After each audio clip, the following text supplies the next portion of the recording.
Welcome to the Biz Show, sponsored by InvestQuire. And now, your hosts, Barry and Lisa. Lisa Manifold, what's going on? Barry. How about I do that back at ya? Hey, wait, that's a disease, Barry. It's like scurvy. Oh, no, that's awful. You just call me BB. That's what you always call me. Always. I love calling you BB. Yes, and I love calling you Lisa. Yes. I thought I'd just change it up today. You didn't do it today. It caught me off guard. You know, well, I got to keep you on your toes, right? That's what we're supposed to do. That's the name of the game. It is.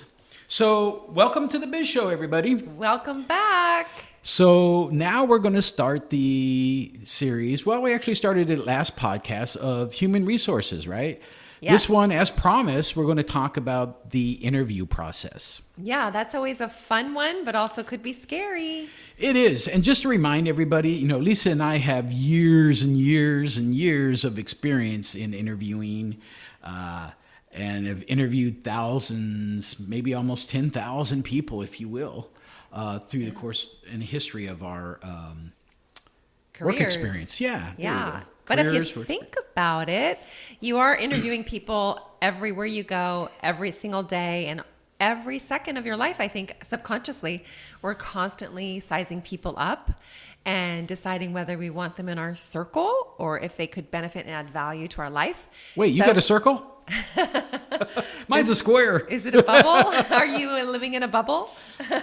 Some people are living in bubbles, that's for sure. It's getting smaller and smaller. As long as it's got oxygen in it and you can breathe, right? Yes. So this one, we're going to talk about the interview process, right? And help you through this process. And hopefully you can master these skills, because this is one of the critical functions of your business, of hiring and bringing people into your business, right? You've built this business. It's your baby. And now you're going to bring outsiders in. So you want to make sure you get the correct outsider that fits well with your goal, your vision, and the skill sets that you need. This could be an area where it's actually holding back business owners because they're always having to rehire new people because they're choosing the wrong people, right? Exactly. I've seen this so many times where people just hire people off the I don't want to say off the street. I mean, you know, they've interviewed people, but they don't really know what they're looking at or whatever. And some people just hire the first person that comes along because they don't like the process. They want to get it over with. So the sooner I get this over with and get somebody hired, I don't have to deal with it. Right. So that's what this podcast is all about, to help you find the right person for your company. Exactly. So starting out, the very first thing you need to do as a business owner is define and structure up your interview process. Yeah, that could be ever changing, but we do want you to put some thought into it and some back end time and research into what exactly you're looking for. What are your weak spots? I would definitely suggest, as you said last episode, get a piece of paper, write down the skills that you're looking for, what the job is, the skills that you're looking for.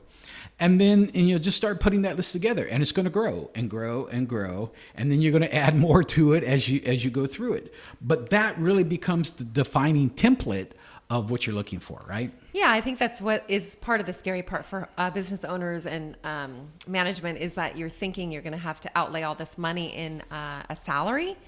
But that's why you really want to choose the right person, because you want that person to bring in money to your business, right? To add value to your company and actually elevate you to the next level. Exactly. You know, and the other thing is I hear a lot of business owners, I don't have time. Well, guess what? You're never going to have time. And if you don't make the time to interview somebody and get them in, they're going to take some of this stuff off your plate and give you some time. Isn't that what people say when they don't want to work out? They say they don't have time to work out. Shh, don't give my secrets out. Workout, that's a 4-letter word, right? You got to sweat in order to gain, right? Well, sweat's a 5-letter word, but either way, I don't look forward to it. So yeah, make the time to structure your interview process, and that's going to take some thought. It is going to take some thought, and we at InvestQuire can definitely help you and guide you in the right direction. So let's get started. Let's give them some tips and pointers. There's the first thing. Tips and pointers. There's the first thing, though, on the structure. It's basically a 3-step process, right? So you've got the initial possibly phone call, right? You're going to reach out to the candidate. You're going to schedule a screening interview with them just to see if you even want to bring them in for a face-to-face. Right. Oh my gosh, you can learn so much by voice because it really tells the personality of the person or what they will sound like when they're talking to your customers on the phone. You know, you're right. And here's one of the things I've learned. When you're talking to a older crowd, they're happy to talk to you on the phone, right? Yes. When you're talking to a younger generation, they do not know how to talk on the phone. They would rather text you. Exactly. And that may not be a good candidate for you, especially if you have phone clients and customers that are calling you for project or problem resolution. You need a really good person on the phone. I mean, think about all the times you're talking to somebody on the phone. You're like, how in the world did they get this job? I just don't understand it sometimes. I absolutely agree. And I've seen it and I've been witness to it many times. Yes. And not only that, but customer service too. You can just tell when somebody's uncomfortable communicating face to face with you. Yes. Right? Yeah, exactly. So the phone screening process, very important. And then the next step, phase 2, is going to be the first round interview. Yeah, if you don't make it through that phone screening, then you're not going to have a first round interview. But that's always a good sign when they're saying, come on in, let's meet in person. Yes, exactly. And so there's where, and each one of these have different questions, right? The phone interview should have one set of questions. Yes. The in-person interview should have a second set of questions. Yeah, and if you email us, we can always tailor a set of questions to your business. We provide that service as well. Yes. And then finally, I suggest there should be a final interview. Yes. Right? So it's always the decision. Yeah, because again, this is a big decision, right? You've interviewed several clients, candidates. Yes. Maybe you've got 10, right? Now you got to narrow it down because you're only going to hire 1 or 2, but you've got these 10 you really like. Absolutely. So now I would suggest bringing them back in and asking them more pointed, detailed questions and get to know them. Yes. And not just questions about their skill sets, but also questions about them, their character, how they handle themselves in certain situations. Right. And we're going to get into that. My daughter Danielle works for Atlantic Records, and in getting that job, and also now she's applying for other jobs to advance her career, has been through a series of interviews and had some very interesting ones that she would come back to me and tell me what some of the questions were in the interview. Yes. And then she would have to go back for a second, sometimes third, fourth, and fifth interview before that final interview. So that was interesting how many stages, and the more she went back, the more she thought she got the job. And just recently in this circumstance, she did not get the job due to some requirement of having extensive tech or digital skills in the music industry that she was applying for. So anyway, there are a series of interviews. It could be more than 1 or 2, and just keep shining at each one of them. There are, and I've suggested this or I've mentioned this in the past, as I will again. There's been times, depending on the level of interview that I'm interviewing somebody for, but there has been times I've had 7, 8, 9 interviews with one candidate. Yeah. Over and over and over again. And then I've even invited them and their wife or spouse to dinner so I could spend some time with them outside of the business, socially, and really get to understand their character and them and what makes them tick and their likes and dislikes. Did you hire them? Well, I've done that with many candidates, and I've hired some of them, and some of them I'm like, yeah, they're not going to fit in. Because, even though you ask all these questions, you need to be evaluating these people, right? And you need to make sure they're going to fit into your company culture, and you're also got to make sure that they fit in with the employees you currently have. Right. That's an important part of it, too. So, yeah, I mean, it may take some time, the investment of time to figure out if that's the right candidate. And that's actually more time spent wisely than hiring somebody so quickly and having to fire them and start all over again.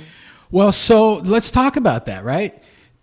I know we're in the state of California. California is a at-will hire state, right? Or employment state. However, California is not kind to employers. It's more kind to employees.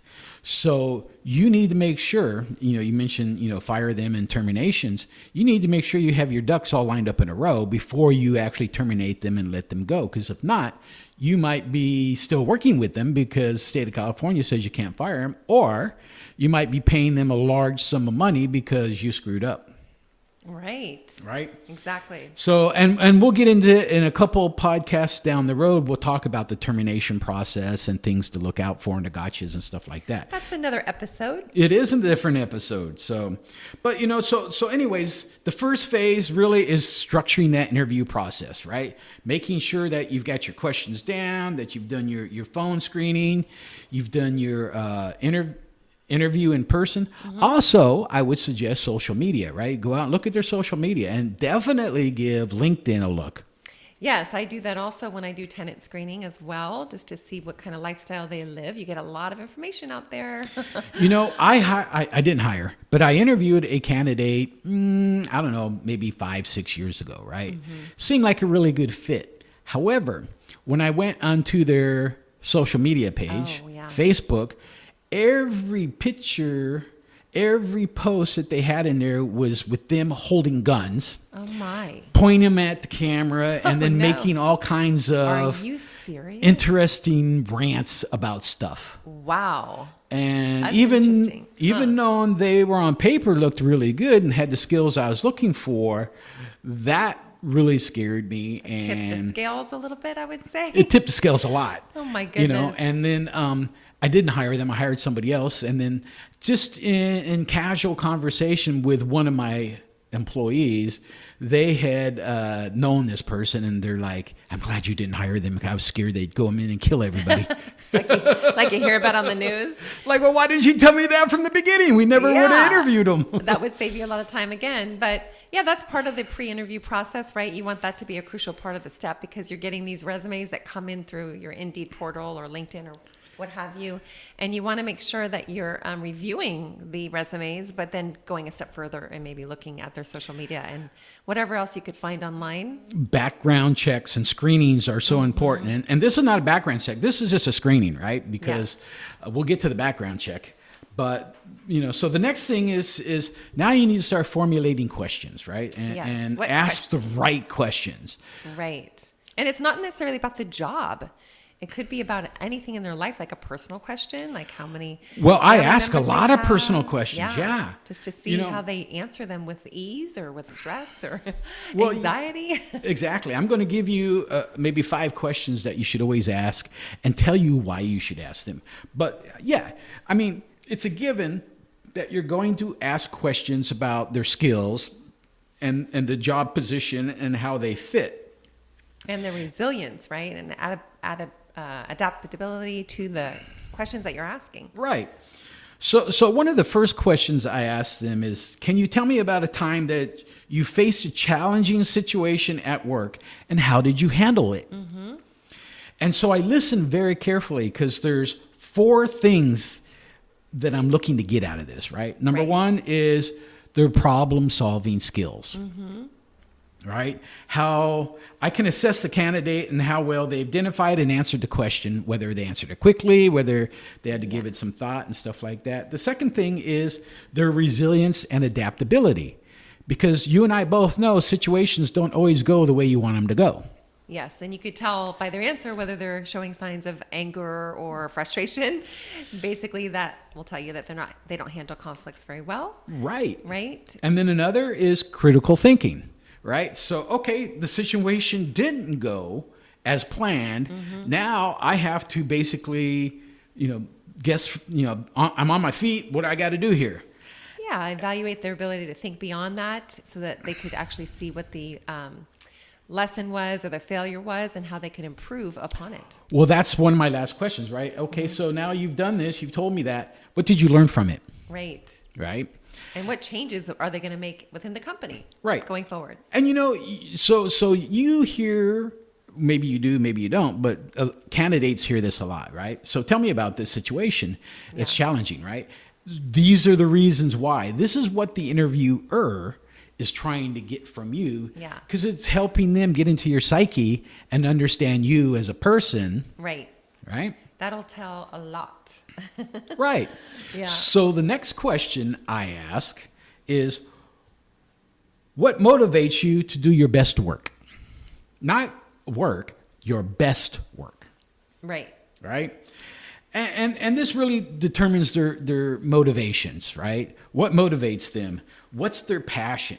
Lisa, you and I have an awesome passion, right? And we love working with people and customers and helping them solve their problems. And that'll define how they fit into the company. Once you hear their answer, you'll know whether they're going to be more great on the front line or better at the back end. This is true. Yep.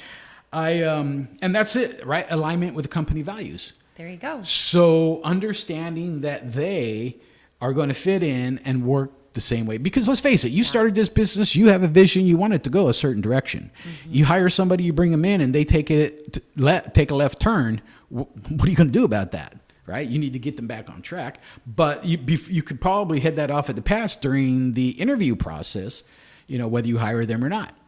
And if you're a really good listener as part of the interviewer, I think that you'll be able to pick out whether they're answering the question to serve you and what you want to hear, or if they're actually answering the question based on their individual personality. So just be a really good listener when they're answering your questions, because it may point you to ask a further question on that topic. You're absolutely right. And I'm glad you mentioned that, because it's something that I overlooked on this, but listening is critical and key to this, right? And so when I ask a question, after I ask that question, I shut up. Mm-hmm. Right. And I listen. And awkward pauses are a good thing in your interview for you, right? Because then you get to see your candidate maybe fidget, or people get nervous, so they just start talking like crazy. Over talking, and you learn a lot. You learn more than you thought you were going to learn. Really good. A lot of times, I'll ask questions. I might stop and start writing something down, and I might write it down for a minute or two, or take my time and pause, extend that pause just to see how they fill that gap. Right. Yeah. And the next question that we wanted to guide you to ask is, how do you prioritize tasks when you have multiple deadlines to meet and are under pressure? That's a daily occurrence in everything, right? Not just work, but also in your personal life and everything else. I did that all morning, just getting out the door. Time management is tough, isn't it? Yes. But that's one of the things you're looking for, right? You're looking to understand how they deal with and handle time management. Yes. Right? You can gauge their abilities about organization, right?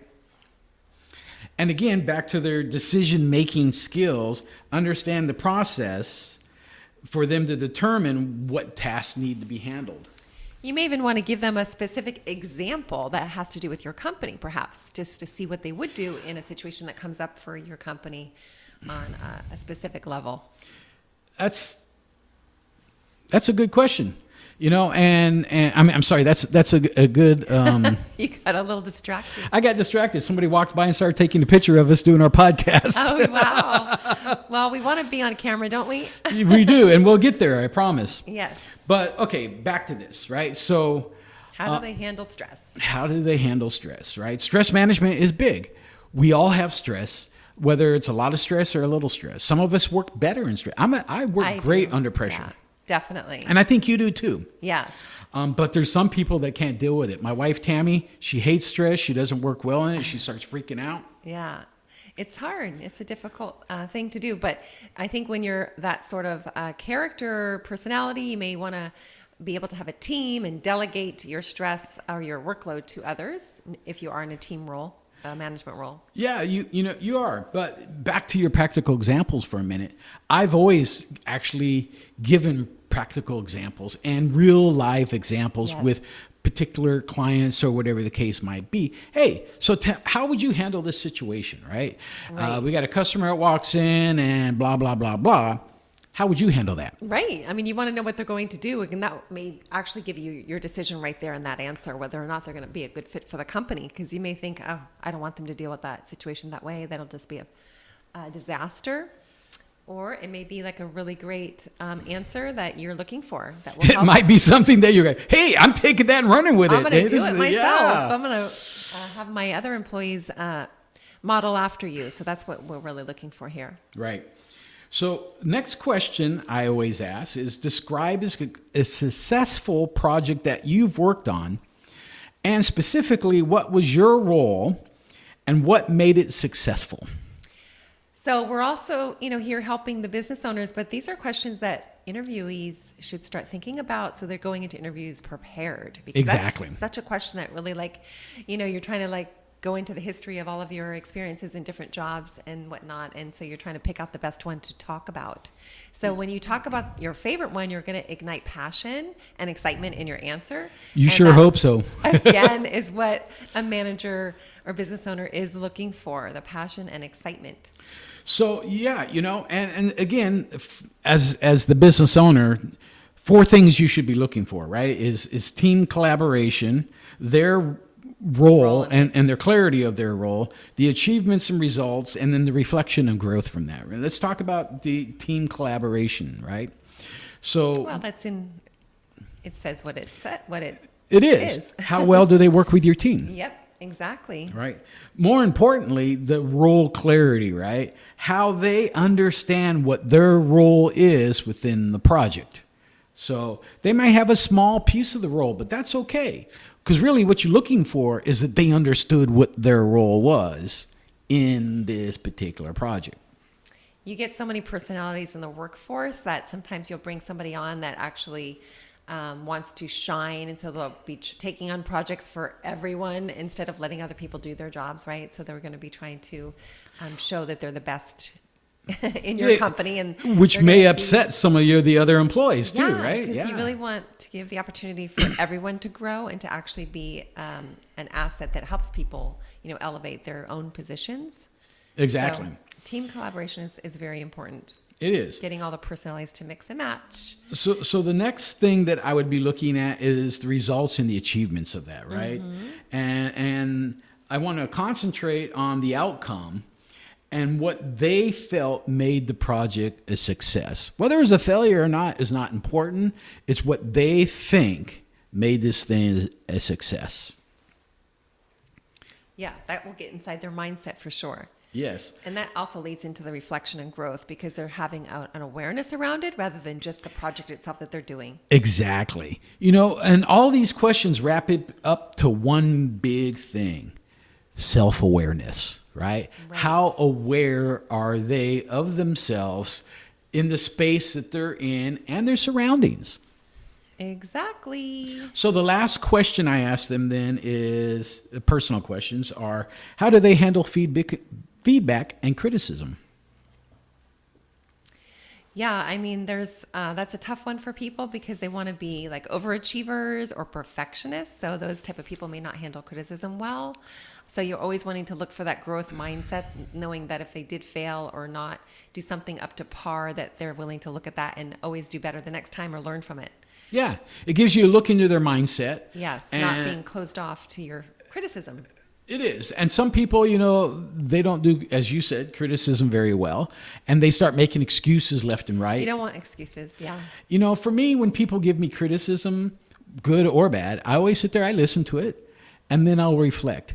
And one thing, Tammy, my wife, she's always on me about this, because she will say something, right? And I'll listen, don't say anything. and I don't say anything back. Which is the worst thing when somebody's trying to fight with you. But that's different. Well, because I'm trying to avoid the fight, right? But That's I want to marital. analyze. I'm an analyzer, right? So I'm a critical thinker. Right. I analyze it. So it might take me an hour or a day to come back with what it might be. Too long. I've known you. I think we're similar in that way, where we want to take away something and learn from it, and then come back and say and approach it differently or better, right? Right. And so, but I also try to understand where they're coming from. Why are they looking at this and being critical of me and what have I done? And sometimes it's good, and sometimes it's like, no, you're the one that's out of line here, not me. Well, when you get out of your ego, then you can really understand the other person. Yeah. And also how to work with them well. It also helps to understand their communication skills, right? And their emotional intelligence. Because again, if they have an excuse for everything, well, maybe they need to grow up a little bit and you become an adult. And you may not always agree with your boss, but if you want to maintain a job and receive salary increases, then I would say then you may want to work the way that your boss, feels is best and what pleases them, right? Well, so exactly. The thing is yes, you're an employee of the company. Yes, your opinions matter, but your opinions aren't always A, the right opinions, or B, are going to be taken. Your boss is human. They're going to make mistakes. They might have taken your opinion and thrown it out the window because they have their own and they think it's better and they're going to try it and they're going to fail. And then you can sit there and snicker a little bit and go, haha. But, again, back to the understanding your emotional intelligence, are you going to sit there and say, I told you so? Are you going to tease them about it? Yeah. Or are you going to get a stiff upper lip, roll up your sleeves, and help them solve the situation? Yeah. That's always what they're looking for. A level of respect. Yes. People have their titles and in their roles for a reason. Yep. So hopefully this helps you understand some basic questions to start with. You can always go into it and dive deeper and add your own that are specific to your business. Exactly. I'm just giving the questions that I ask. These are 5. I probably ask about 15. But yeah, like I think a lot of questions we receive as an interviewee are, what goals do you have? Where do you see yourself in a year, 3 years, 5 years? To see if they're going to be a long-term employee or they're just looking for a paycheck. Yeah, exactly. So, the next thing is while the candidate is answering these questions, you need to be looking and observing, right? So you want to look at them. You want to understand and pay close attention to key factors, right? Listening to their clarity and their coherency, how they're answering. Are they answering it right away? Are they stumbling over their words? Chances are if they're stumbling over their words, they're making stuff up as they go along. And do you suggest taking notes as a business owner during the interview? I always take notes, right? Or would you record it? Perhaps? I have, I don't record it, but I do have my computer up. And so I'll sit there and I'll type, some notes up and stuff like that. Sometimes I handwrite stuff too on their resume. Interviewee a little nervous too. They're like, what are they writing, right? Exactly. But that's the purpose, right? Exactly. And then body language.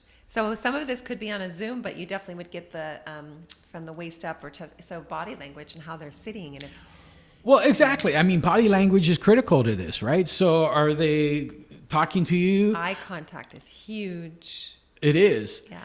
So is folded arms or sitting up straight. Slouching, yeah. Yeah, those are all the things that you need to look for, and they all have meanings behind them. Or if they talk with their hands, I think that shows a passion of a person. I talk with my hands all the time, right? It's just left and right. Watch out, you might get hit. I've knocked over water or a glass of wine before talking with my hands. I do. I have a lot of passion in my life. And the things that I do and I enjoy doing, and this is definitely one of them. Yeah. So as you see here, my hands are flailing in the wind left and right. Yes, they are. Yeah, well, but yeah, but you got to give a little lax, a little break for the nervousness that it comes with this process. Well, you should always here's something I always do, right? So when I bring a candidate in, I take them to the kitchen. I'm like, let's grab a cup of coffee. You want some water? You want something like that? Just to kind of ease them a little bit. We're having a little bit of off-candor conversation. It's got nothing to do with the job. Break the ice a little bit? Yeah, I'm trying to ease them into the process of me and the interview. And the situation, right? Because let's face it, they're intimidated. Yeah, then you could tell if they're comfortable in their own skin, and you could watch the way they walk. There's with confidence. There's one other thing I look at. You're gonna laugh. Shoes. You're gonna laugh at this. No, I don't look at their shoes, but I offer them a cup of coffee. They take a cup of coffee. Yes. Right. So what I look at is at the end of the interview, what do they do with that coffee cup? Do they leave it on my desk? Or they put it back? Do they take it back to the kitchen? Do they wash it out? What do they do with it? Because that tells me a lot about them in itself too. If they're a team player, absolutely. Right? Yes. So, and I've had to go both ways. I'd say probably 60% of them take it with them and they'll take it back to the kitchen and set it in the sink. Okay, that's fine. Right. When I interview a tenant, I go out and walk them to their car because I like to see how they keep their car. If their tires are well kept and there's no, bald tires and tread missing, or if the inside of their car is a mess, I always look to see how they keep If they look like they're living in it. Not a good thing. That makes perfect sense. But see, that's the those follow-up. And those psychological are the things. Yeah, those are the unsaid things that we're looking at and analyzing and evaluating. Behind the scenes, like the guy with the guns on Facebook. Right. So the next one I can't stress enough.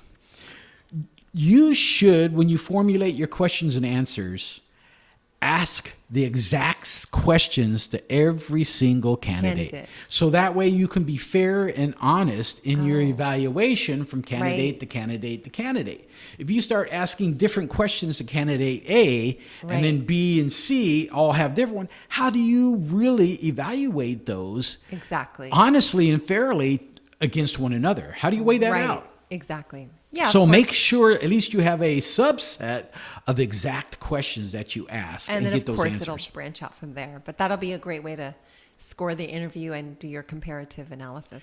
Right. Exactly.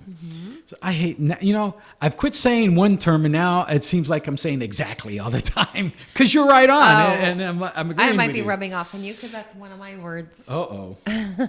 Okay. So honestly, the next question or the next topic is about salary negotiation. And that would really qualify a person's experience in order to gauge what you're willing to pay them. It would, but I would say this. You should hold off to that salary negotiations to the very last part and the final interview, right? Perhaps you might give a range. That's fine. Just know this.